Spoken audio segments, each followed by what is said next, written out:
Yo, yo, what's up? This is German from Innovation Garage in the Peach capital of the state, baby. All right, boys and girls, it's 11:55. I'm gonna give it a little bit, and then we're gonna get up after it. Get up after it. That's it right there.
All right, we're gonna get up after it.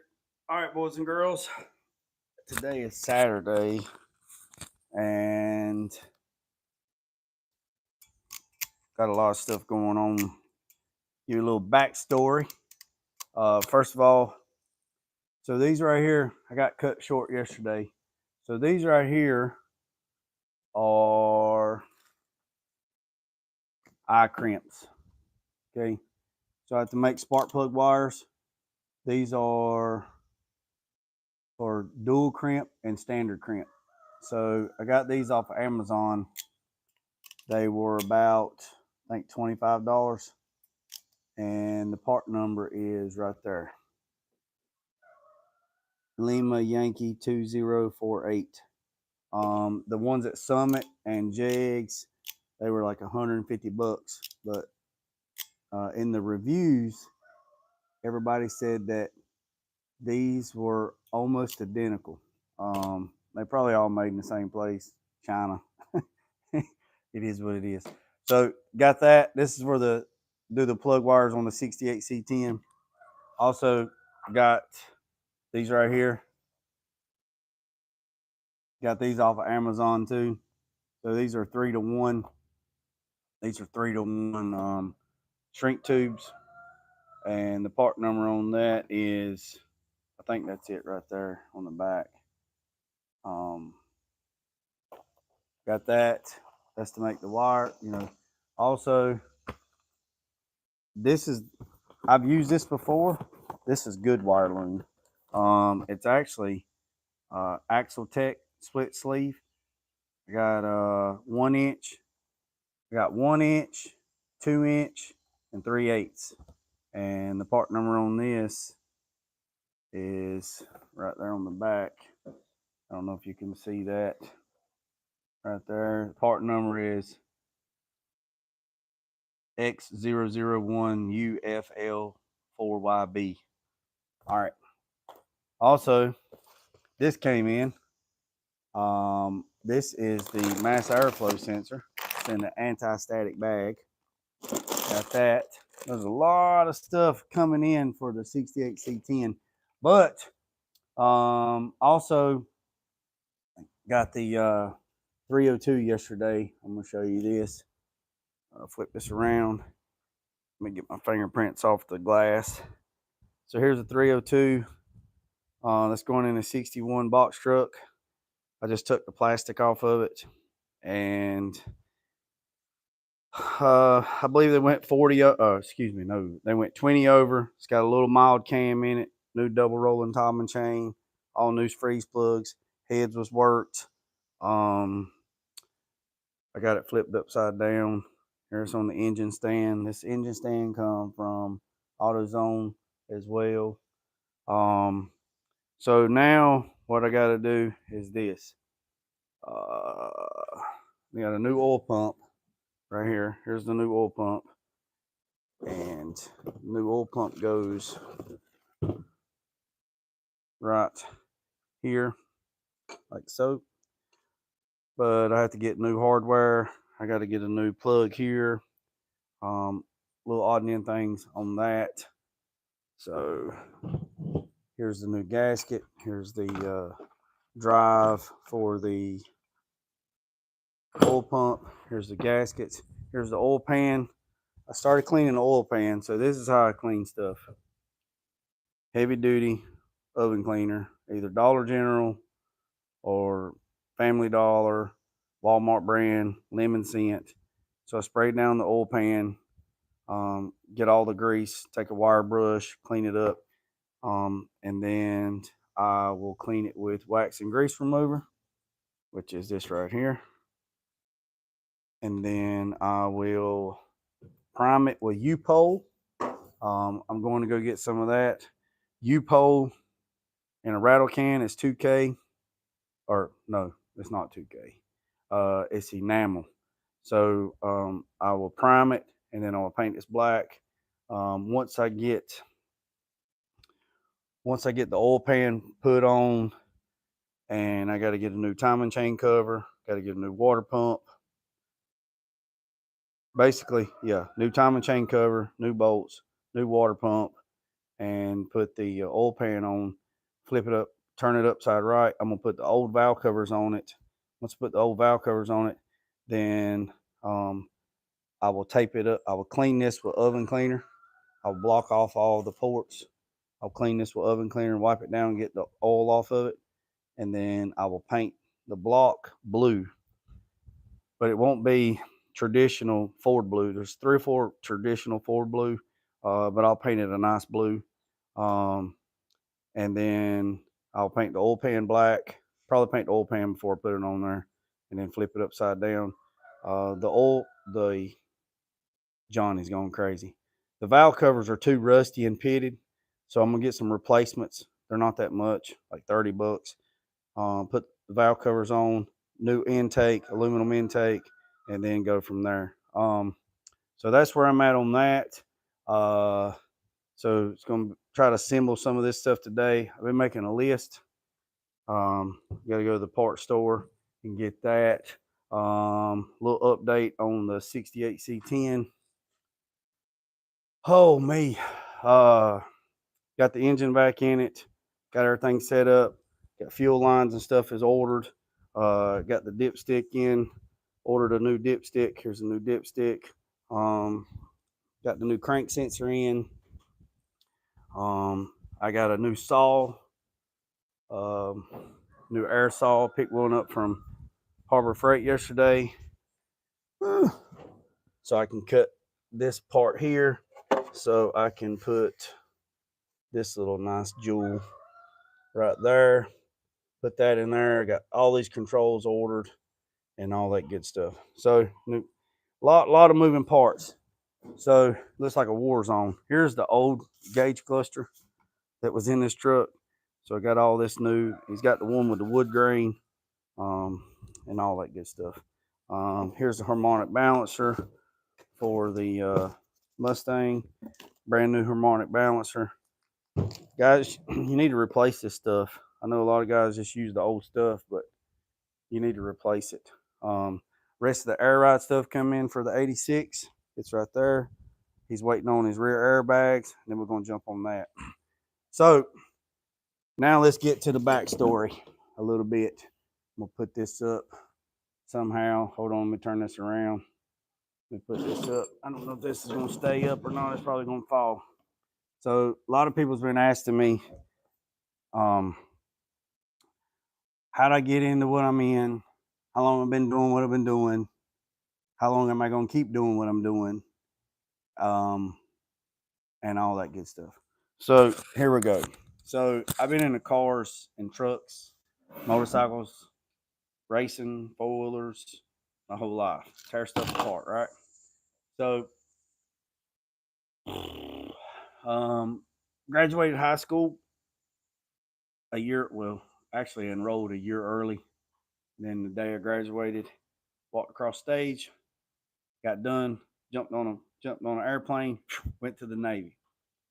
Spent some time in the Navy, got out of the Navy. Fast forward, 2008, went to the Sand Hills Community College in Pinehurst and took their automotive program. And the only reason why I took their automotive program is because I wanted to build my car, and I didn't have a shop.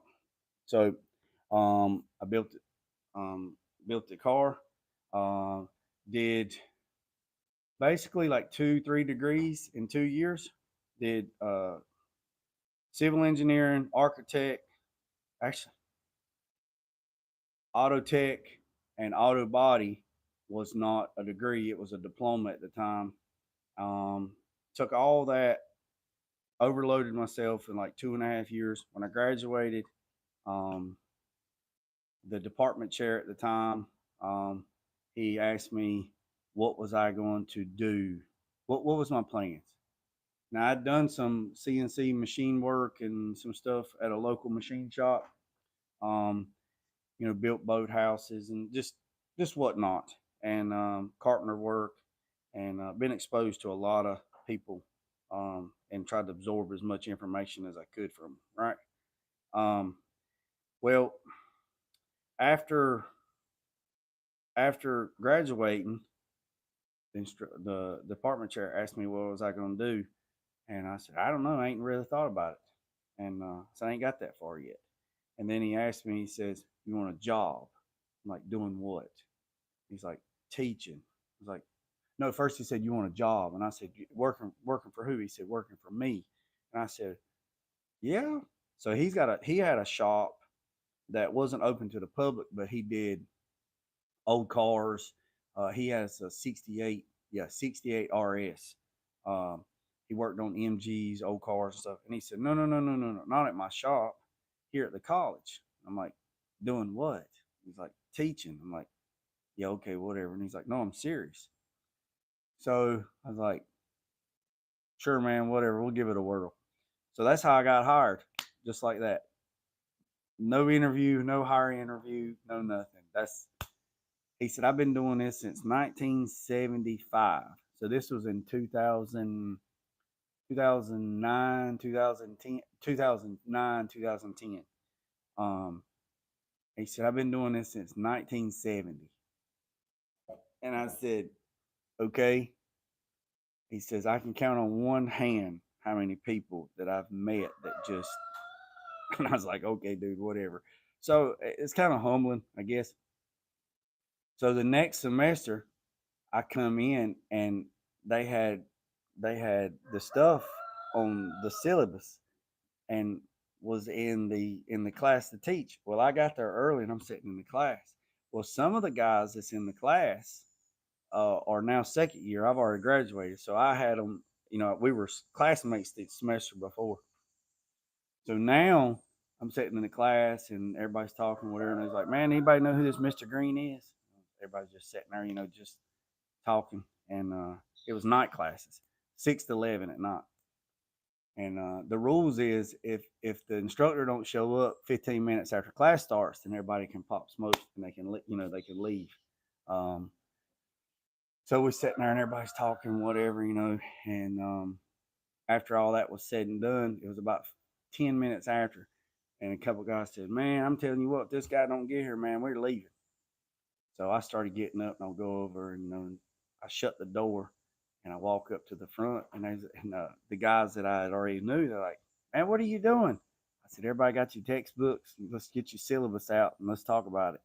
And they go, "What? What are you doing?" I said, "I wrote my name on the board." And they just went, "You're Mr. Green." I said, "Yeah, man, I'm just as surprised as you are." I said, I'm just as surprised as you are. So, yeah, I believe I drank more water that night than I have in my entire life through my Navy career, through in the hottest summer in my entire life. Um, went good, went good. And then it just kept going, kept going, kept going, kept going. And then fast forward, um, the other college, the other college at the Richard Petty Education Center, they called and they had a welding instructor that quit and wanted to know if I'd teach some welding classes during the day. So I jumped on there and I done both colleges for 2 years. And then the other college that's like that way, they had a welding instructor that quit and wanted to know if I could help them out until they found another one. So I jumped in there. So I'm teaching at three different colleges and trying to build my shop.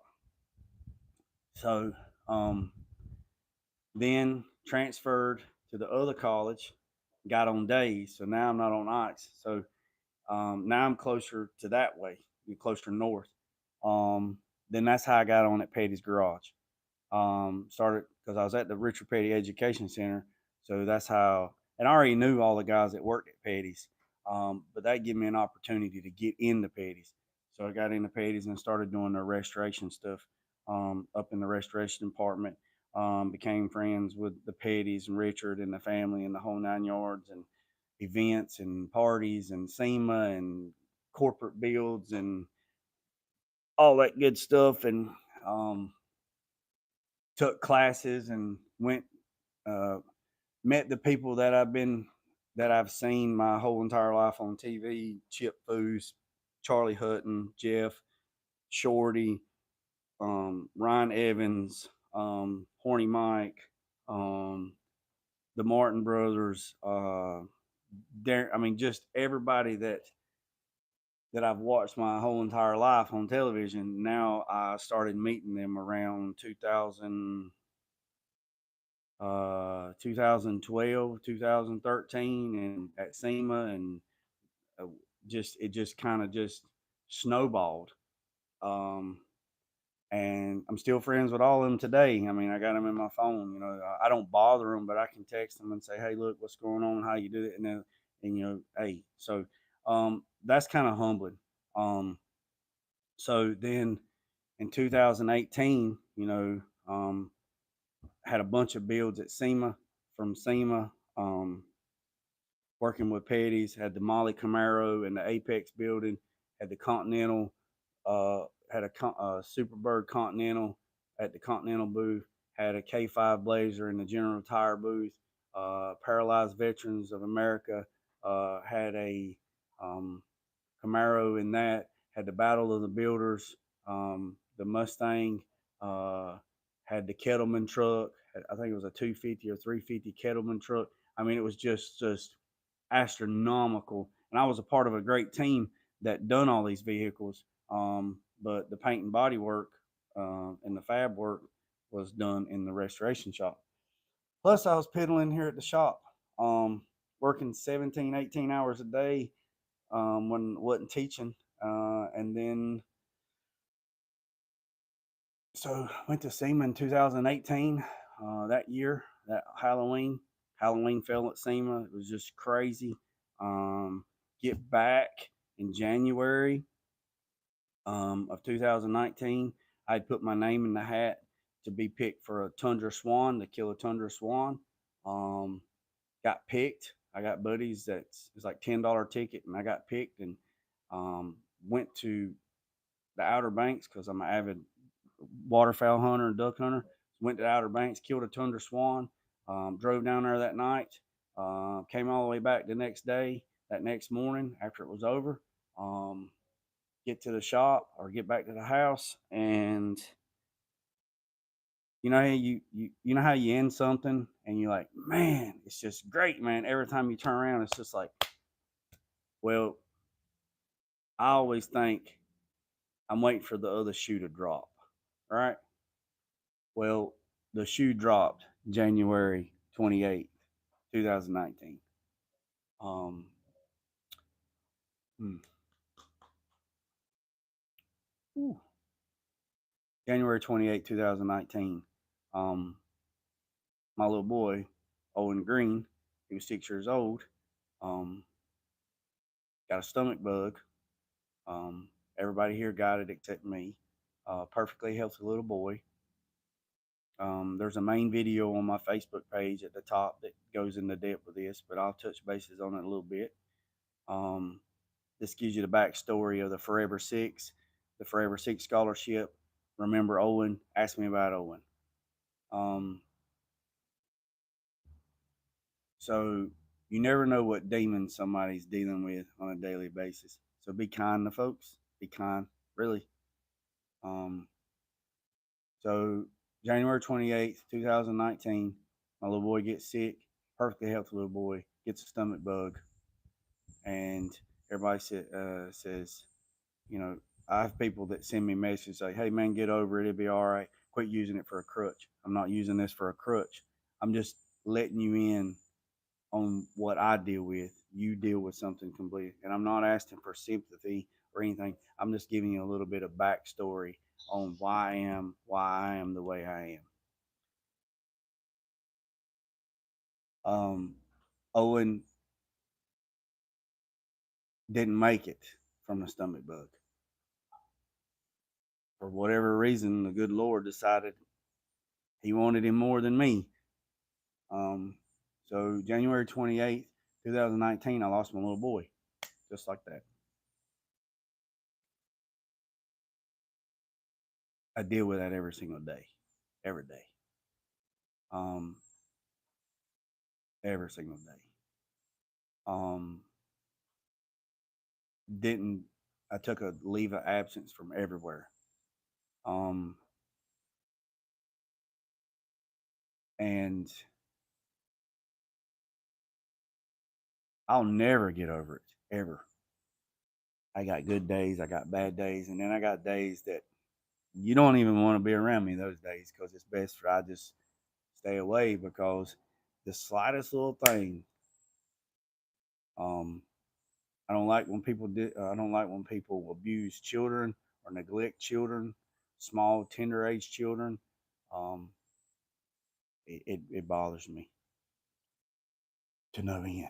So about a year goes by, don't do much of nothing, and then decided to start a scholarship at the college, at Randolph Community College. At Randolph Community College in Asheboro, North Carolina.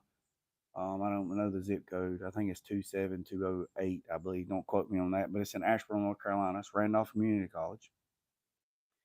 Got with the ladies in the foundation and decided, asked them what do I need to do a scholarship. I want a Forever Six scholarship, and they told me what I needed to do. They said to do an endowment, you have to raise at least $10,000 to have an endowment. Once that endowment's made, then we can start awarding it to students that meet the criteria. I said, I'm on it. Let's do the paperwork. Y'all do whatever y'all got to do. Let's get after it. So they done that. I've had, and that's I don't push that on people, but I just say Forever Six. Ask me about Owen scholarship, and if somebody asks me about it, then I tell them about it. If they don't want me to know, then that's great. I'll give you the information. You can find the information. Like I say, it's Randolph Community College in Asheboro, North Carolina. All you got to do is just say it's Forever Six Owen Green Scholarship, and you can do it anonymous. And I don't care if it's $1, $10, $100, $1,000, $10,000, $100,000. Doesn't matter to me. A dollar weighs the same amount as 100,000. Um, and I've had people that have really reached out, and contribute to that, and got to that scholarship, and that scholarship is now helping other people. Now, I have no control over who gets the scholarship. Now, I have guidelines and bylaws that you have to meet to get to the scholarship. But the ladies up there, this foundation, they the one who awards the scholarship. Now, I find out who gets the scholarship, and then they have to write this little paper on why they think they deserve a scholarship, and then they get a little bit of packet back, and they know the story of Owen. So Owen's memory can live through them, whether they're a photographer, a doctor, or whatever. The scholarship is open to everybody that goes to the college. So, with that being said, that gives me motivation to keep doing what I'm doing. So to help others, to give back, because Owen always told me he wanted to be an ice cream man, ice cream man, ice cream man, ice cream man. I'm gonna build me an ice cream truck one day. I'm gonna build me one day, and I'm gonna put Owen's ice cream on the side of it. And I'm gonna sell ice cream. Probably gonna sell ice cream at the Peach Festival. So that's my plan. And then there's a lot of companies that's reached out and they help when they can. We had a hunt drive a few years ago. I think it was in 22, I think. And we raised a bunch of money that day. Some guys come out. Um, hey, Meow. Yeah, I'm doing good. Hope you are as well. So that scholarship helps folks. I know this ain't a little bit about cars, but in the description of this, it's a little bit backstory about me. Um, so I'm a one man band. It's just me here. I don't have a. Somebody sent me a message the other day. Said, "Man, man, your team there is killing it. Y'all rocking it. There is nobody here. It's just Jay. It's just me. There's nobody else here but me. Um, there's nobody. Um, used to bring back to Owen scholarship. So I come up to the thing to say there's 86,400 seconds in a day. Don't let anybody ruin 60 seconds. There was a cat not too long ago, and I got all the messages that he sent me. He's pretty much went dark. But let me tell you how ugly people are. He sent me a bunch of nasty messages telling me to get over it. He says, "Man, people die every day. Get over it. Man, people die every day. Get over it. Um, uh, quit using your son's death as a crutch to get attention or to feel sympathy for people. Bad stuff happens to people every day. Get over it."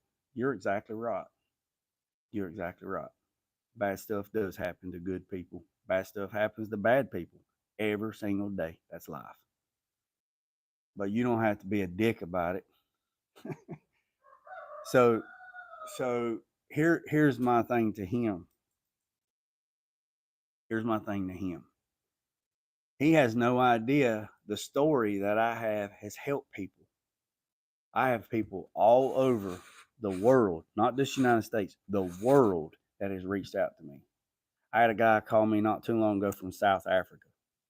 The number come up on my phone, and I was like, "What is that?" And I didn't answer it. And then he called again. I didn't answer it. Then he texted me and said, "Man, answer your phone." I'm like, "What?" And then I get a message through my shop page. "Hey, man, I tried to call you. Will you answer the phone?"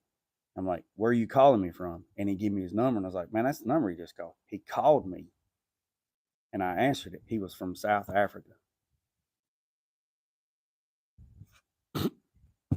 That's funny. I don't know, man. So the guy from South Africa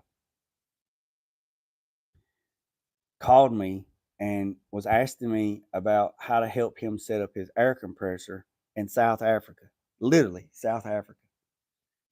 And my first thing was, man, I'll try to help you out as best I can. But my next thing was, there's nobody there that can help you. Man, I just wanted to talk to you, man. I was like, okay, cool, man. Everybody knows I like to talk.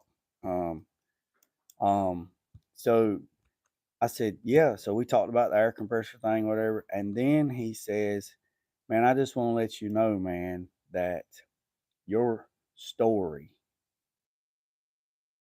has really helped me. And then he goes to, I'm not going to get into detail of what he was telling me. And I'm like, wow. And he's like, yeah. He said, man, I wake up. He said, I go to see your videos and your motivation to me to push forward every day. And I'm like, man, I really appreciate that. There's a guy in Ireland that reached out to me not too long ago, and we were talking, and then I mailed him a bunch of stuff like hats and shirts and stuff like that, and then it gets shipped back to me for whatever reason. It wasn't packaged right, and then I got to send it back. And then same story with him. He had a lot of stuff going on in his life, and he's like, "Man, I come across you and helping him out." And I know this ain't car content, but it's a little backstory to let you know. We all deal with something every single day, and as us men, we don't talk about nothing, and we keep it bottled up, and that's why stress is the number one killer. Anyways, so he's telling me about what's going on. And I was like, "Man, I'm so sorry." And he's like, "No, man, that's great." So the guy that sent me nasty text messages about get over it. He doesn't live that far from me neither. He only lives a couple hours from me. I mean, he acts like my truck can't drive east. I mean, my black Chevrolet, it can drive east. You know what I mean? Keyboard warriors. Um, but anyways, um, then I had a man and woman come down here last year or the year before. They just drove up, or well, actually, they called and said, "Hey, look, are you open tomorrow?" And I'm like, "Yes, I'm open. We want to come." So they come pulling up, and I noticed on the front of their car had New Jersey or New Hampshire plates on the front of their car. And I asked them, it was around lunchtime, and we talked about like Jerry Seinfeld show. We talked about nothing, you know, and um, and then towards the end, about an hour or so after we talked, then they go into detail and tell me that they lost their son, and it wasn't the same because they had their son for 20 some years, and I only had my son for 6 years. Their son got killed in Afghanistan, and my little boy died differently. And they said, we're not comparing the two. And the daddy looked at me and says, I don't know how you get up every single day and do what you do. And I said, I don't have no choice. And he says, I told my wife I wanted to ride down here to see you, to see if you were the same person you are online as you are the same person standing in front of me. I said, what do you think? He said, dude, you're exactly the same. Now, I've toned it down on social media because of the rules and stuff of the guidelines, but he says, you're exactly the same as online. He says, dude, I have no idea how you do what you do. He's like, I've laid in the bed for months. And I said, man, all I can tell you is I put God first, try to put God first in everything I do. And I try to live 86,400 seconds out of the day and try not to let anybody ruin 60 seconds um, of my life. And I says, yesterday is spent. Whew. Yesterday is spent. I can't get back yesterday. Yesterday is gone. That time is non-refundable. You cannot get back time. So once that time is spent, you cannot get it. So everybody that's watching this, we're at 33 minutes. After you get done watching this 33 minutes that you spent watching my video, you can't get it back. But if you can take the 33 minutes that you watched my video and it can make you be better today than you were yesterday and strive to be better tomorrow, then I succeeded in my message trying to give you what I'm trying to tell you. And I told this man and woman, I said, I am so sorry, you know. And she says, it's not the same. I said, oh no, the pitter patter of the feet, the buying extra groceries, washing extra clothes, uh, opening the door. And he comes up to you and he says, Daddy, I've waited all day. Where you been? I've been waiting for you all day today. I've been working. Will you come play with me?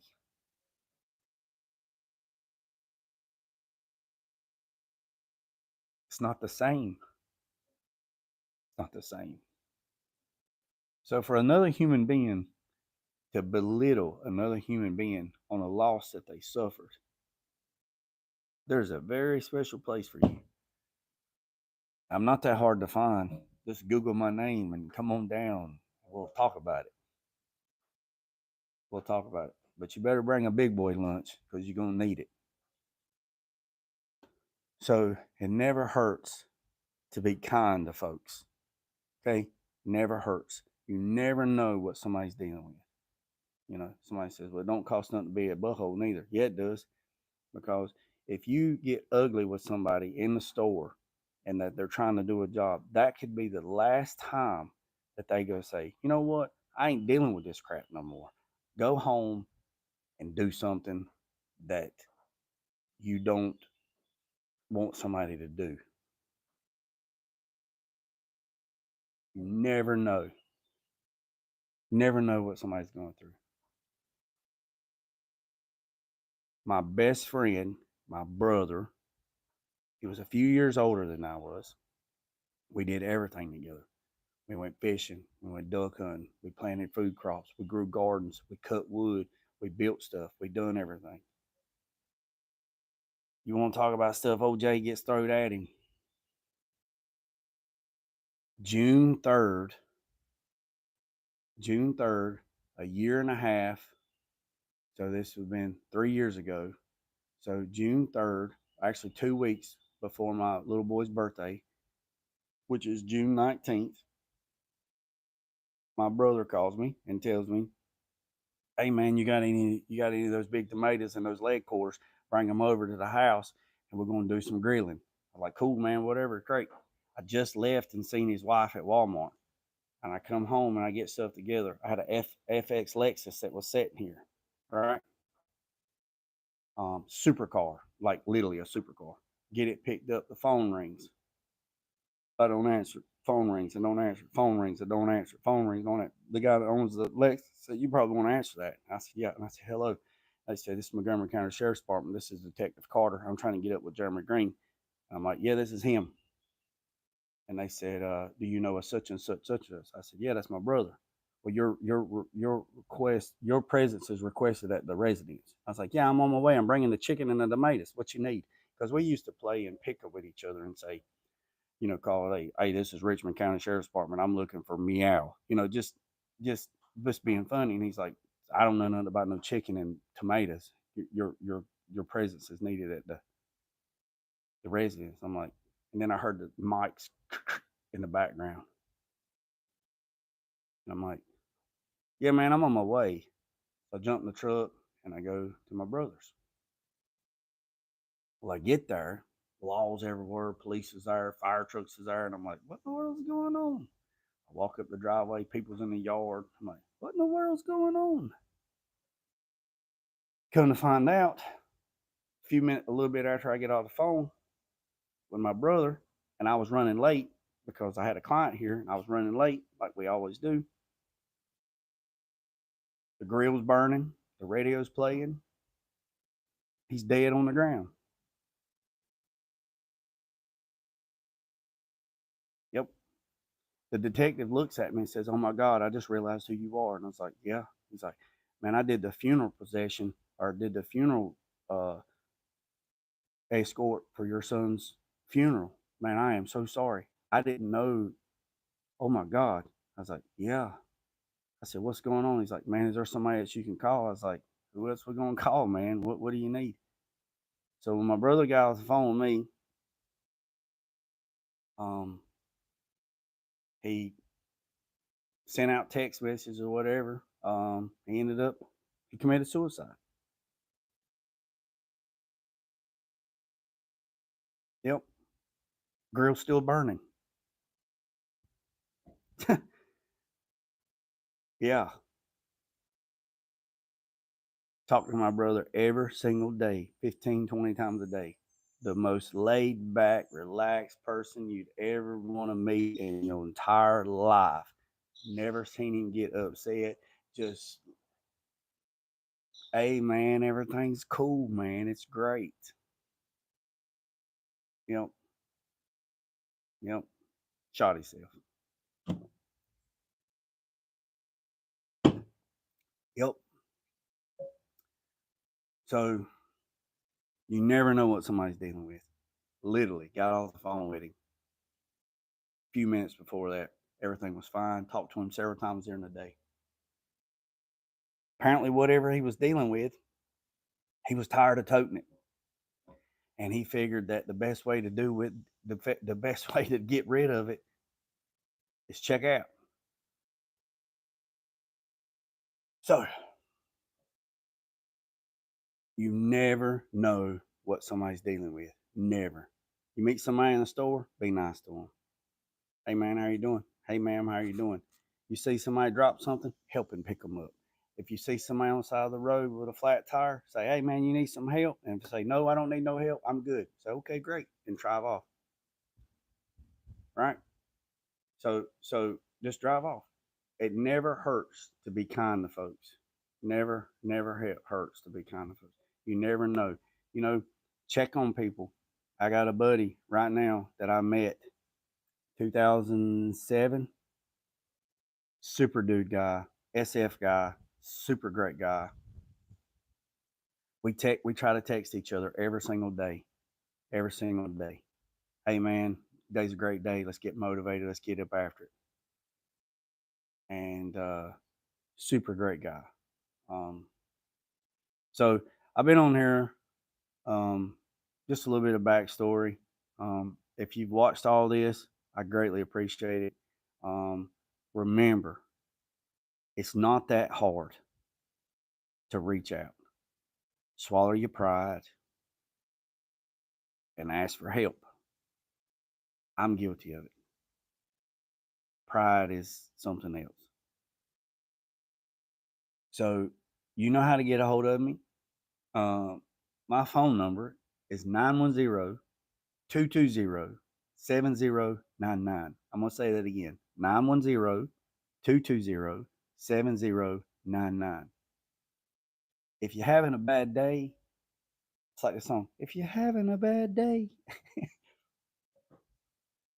text me. Say, hey, look, this is Cat's Meow from YouTube. Man, I'm having a crappy day today. Man, how are you? I'll text you back. I'll get back to you just as soon as I can. If you're on the other side of the world, if you're in Russia watching this, or if you're in Ireland watching this, if you're in South America watching this, if you're in Alaska watching this, in Canada, Alaska has the number one suicide rate in the country, in the world, because it's dark 6 months out of the year. They ain't got no vitamin D. Well, let's see.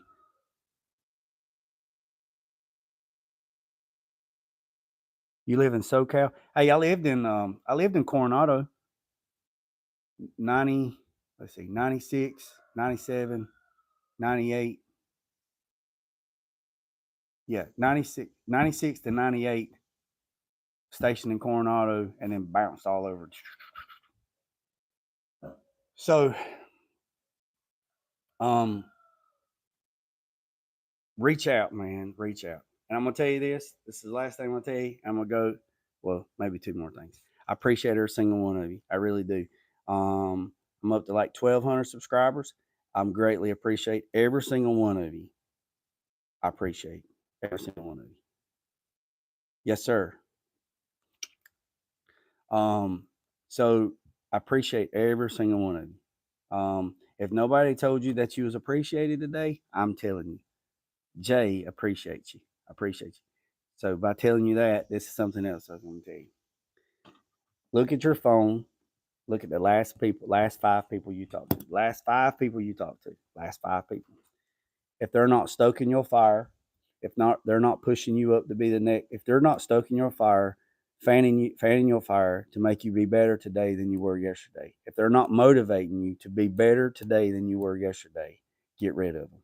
I don't care if it's your mama, your daddy, your sister, your brother, your best friends. I don't care if it's your neighbor. I don't care if it's your high school best friend. If they are not pushing you to the next level to make you be better tomorrow than you were today, get rid of them. I'm not saying being ugly. I'm just saying just sever the ties. You know, every year the leaves fall off the trees and new leaves come back. That leaf out there on that tree is not the same leaf it was last year. It's a different leaf. That leaf is gone. You have to grow. And if the people around you are not helping you grow to be better today than you were yesterday and strive to be better tomorrow, You don't have to be ugly with them. You just remove. You can't change the people around. You can't change the people around you, but you can change the people you're around. Okay, and we're only here for just a blink of an eye, blink of an eye. Where I'm standing at right now, 5 years, 10 years, 15 years, 20 years from now, this spot right here where I'm at will not be the same. It won't be the same tomorrow. So think about this. Where I live at, this is my home. I've made this my home. I've invested in this. But in 50 years, there's going to be another man or woman that's going to be in this exact same situation that's going to say the exact same thing that I said. 100 years ago, there was another man and woman that said the exact same thing. 100 years before that, the animals that lived here says this is our home. The frogs, the salamanders, they said, and that's all gone. We're only here for a short period of time.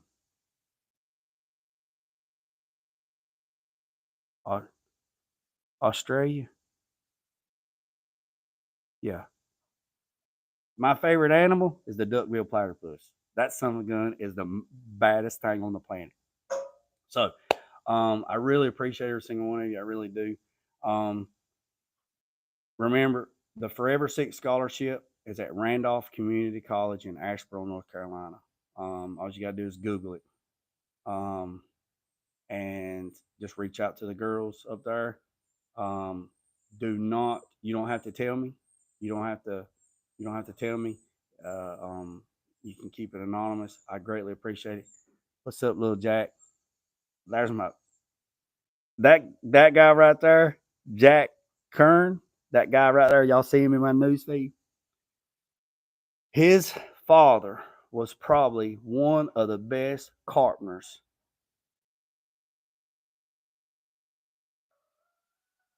He is probably Jack, Big Jack,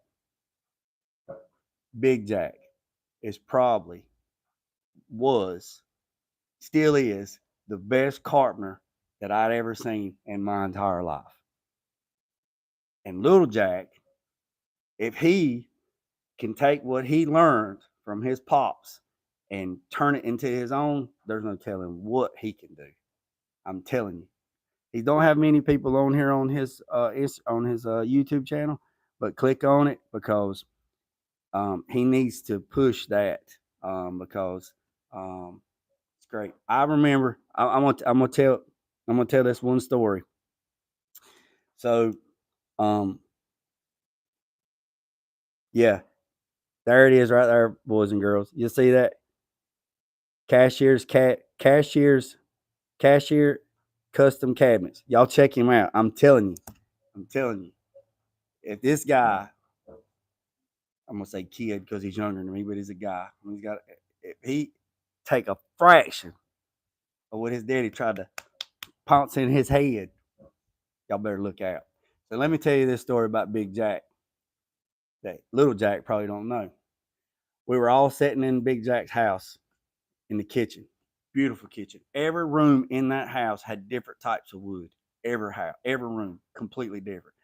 Wood from South Africa, Brazil. I mean, you name it. Just every room was different. Right. We're in the kitchen. Right. We're sitting there at the kitchen. We're all sitting around there. We just got back from the racetrack. We've been racing.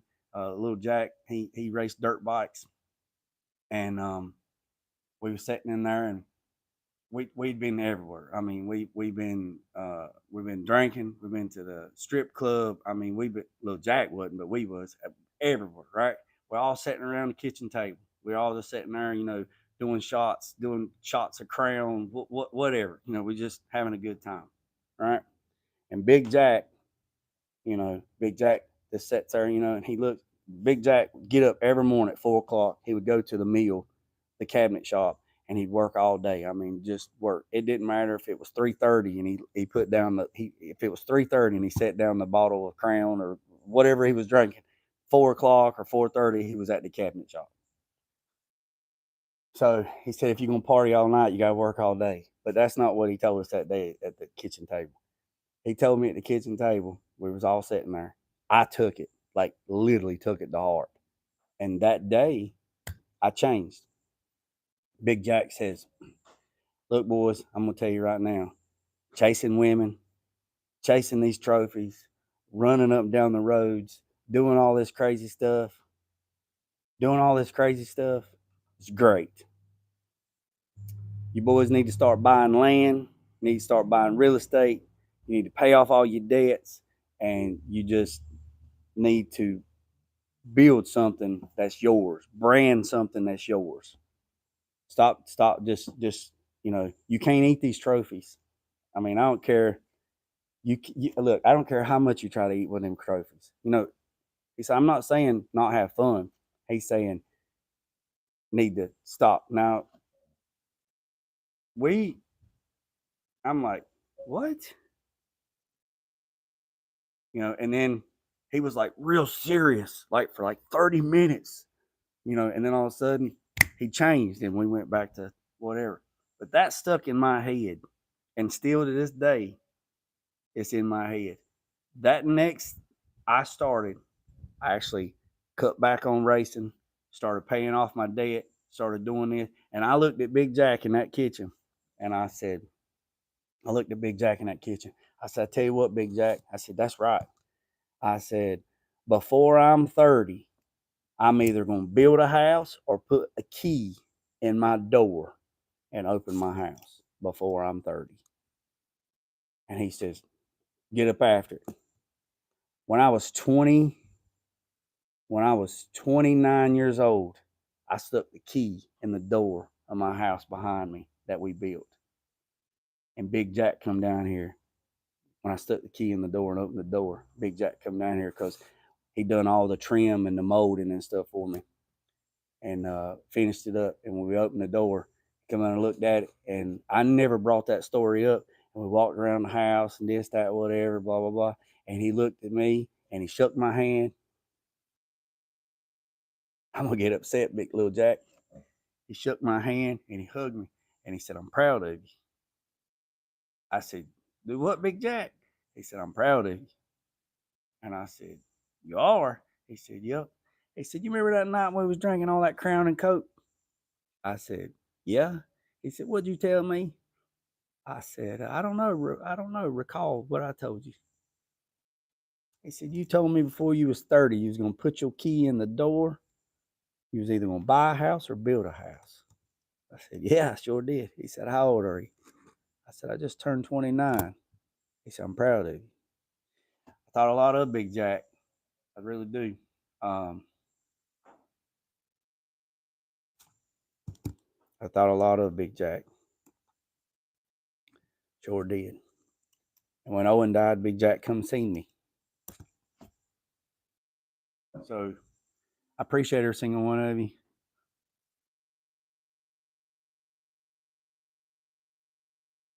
Yeah, I think a lot of Jack too, and you too, buddy. You got my number. You know how to get a hold of me. If I can help you, I'll help you the best I can. But I've been on here for 53 minutes. I really appreciate it. If anybody needs anything, just need to talk, holler at me. Because checking out, doing something bad to yourself because you don't see no way out is the cowardly way to check out, because you will leave so many unanswered questions for everybody that's left. I have so many questions, you know, about my son Owen. A stomach bug could take out a perfectly healthy little boy. And then a year or 2 years later, my brother decided he committed suicide. So I appreciate every single one of you boys and girls. Remember I said, hit that subscribe button, support those people that support you, and be kind to folks. And remember I said, boys and girls, don't worry about the man up the road or down the road. Sweep off your own front porch while it's sweeping off anybody else's. But God first, let loose and drag. Peace, love, and chicken grace. I'm out.